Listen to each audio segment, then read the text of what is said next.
Assalamualaikum warahmatullahi wabarakatuh. Untuk mengisi agenda KKN hari ini, melalui video ini saya akan memberikan materi sosialisasi terkait sejarah kemunculan COVID-19 atau coronavirus. Nah, beberapa bulan yang lalu kita cukup digemparkan dengan adanya kemunculan sebuah virus baru bernama COVID-19 yang muncul pada tanggal 30 Desember 2019 di salah satu kota yang berada di Cina bernama Wuhan. Nah, coronavirus merupakan salah satu keluarga virus yang sudah ada sejak zaman dahulu. Sampai sekarang diketahui sudah ada 6 jenis virus yang terbukti bisa menginfeksi manusia, atau kita bisa menyebutnya sebagai human coronavirus. Secara garis besar, coronavirus ini atau virus corona atau COVID-19 ini termasuk zoonotik. Menurut Wikipedia, zoonotik artinya penyakit yang secara alami dapat menular dari hewan ke manusia, yang disebabkan oleh patogen seperti bakteri, virus, kemudian fungi atau jamur, dan parasit lainnya seperti cacing.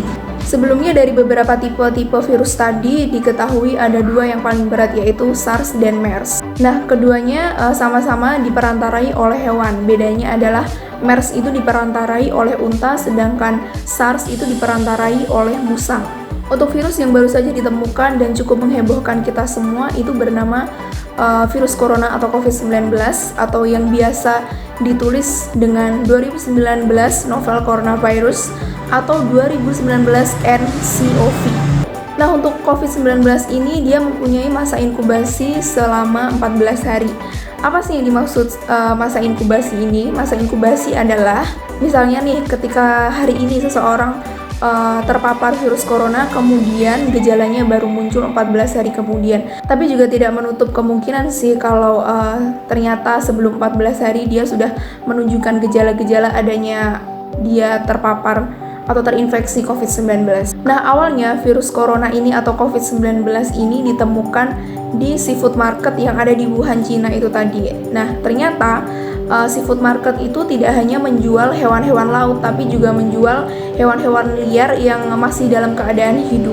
Nah, ketika ditemukannya virus baru yang bernama COVID-19 itu tadi, lalu muncullah berbagai macam dugaan bahwa ada hewan yang menjadi inang atau host atau biasa kita sebut sebagai si penampung virus itu tadi.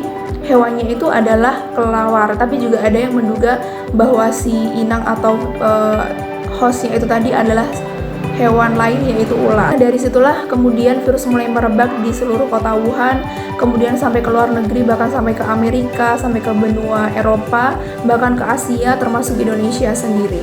Lalu bagaimana sih penularannya si COVID-19 ini dari manusia ke manusia lainnya? Salah satunya adalah melalui droplet. Droplet itu apa sih? Droplet adalah percikan air liur yang keluar di saat seseorang itu batuk atau bersin. Nah, dari situlah virus corona atau COVID-19 itu bisa menular dari manusia satu ke manusia lainnya atau dari individu satu ke individu lainnya. Kemudian apabila kita melihat gejalanya dari sistem saluran pernafasan kita itu bisa kita lihat atau bisa kita deteksi dari sistem saluran pernafasan bagian atas dan sistem saluran pernafasan bagian bawah. Untuk sistem saluran pernafasan bagian atas kita bisa mengamatinya adanya gejala seperti common cold atau flu, kemudian batuk, kemudian ada juga radang tenggorokan yang sangat menyakitkan. Sedangkan saluran pernafasan bagian bawah itu ciri-cirinya seperti pneumonia dan bronkitis. Nah, untuk sejauh ini belum ditemukan obat khusus yang bisa menyembuhkan seseorang yang sudah terkena, tapi kita tidak perlu takut atau justru malah khawatir yang berlebihan, karena kita bisa memfokuskan diri kita sendiri untuk setidaknya bisa meminimalisir diri kita tertular atau terinfeksi COVID-19, yaitu dengan cara meningkatkan daya tahan tubuh kita atau imunitas tubuh kita dengan cara berolahraga, kemudian minum yang cukup, istirahat juga yang cukup, makan makanan yang bergizi dan tentunya juga sehat dan bersih. Kemudian kita juga bisa minum vitamin apabila memang dibutuhkan bagi tubuh kita sendiri. Sekian video sosialisasi saya tentang COVID-19 ini. Semoga bisa mengedukasi kita semua, termasuk diri saya sendiri ya, dan bisa meningkatkan awareness atau kepedulian diri kita terhadap betapa bahayanya virus corona ini. Terima kasih banyak atas waktunya, semoga bermanfaat. Wassalamualaikum warahmatullahi wabarakatuh.